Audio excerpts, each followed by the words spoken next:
بسم الله الرحمن الرحيم. السلام عليكم ورحمة الله وبركاته. معانا فيديو يا جماعة النهاردة ازاي تعالج الجدري او القشف في العصافير. اول حاجة نعملها يا جماعة، نحجز الطائر عن باقي الطيور، يعني في قفص لوحده. تمام.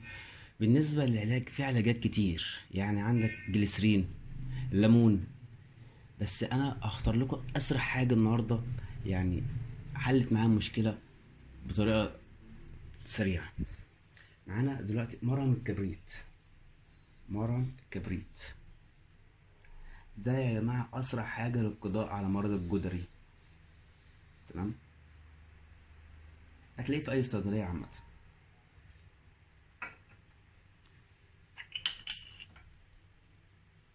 فين المرض لو ملحقتوش من أولها، يعني يعني أنا لحقت العصفور ده متأخر للأسف، فقد ضفرين، وده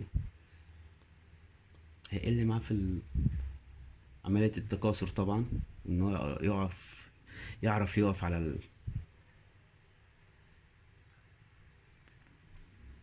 تمام.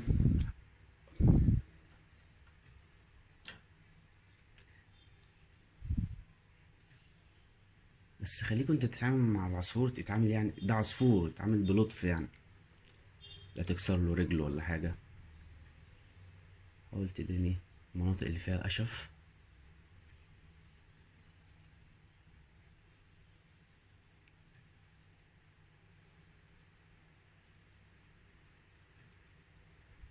في ظرف 3 أيام بإذن الله يكون الجدر ده انتهى بإذن الله. 3 أيام بالظبط. أسرع حاجة مرهم الكبريت ده يا جماعة. ممكن تعالج بالليمون، بس هو أسرع حاجة مرهم الكبريت. تمام. خفيف هنا. أنا عامة اشتغلت معاه من يومين العصفور ده، وكان يعني هو ما كانش كده، بس الحمد لله بقى أحسن يعني. تمام.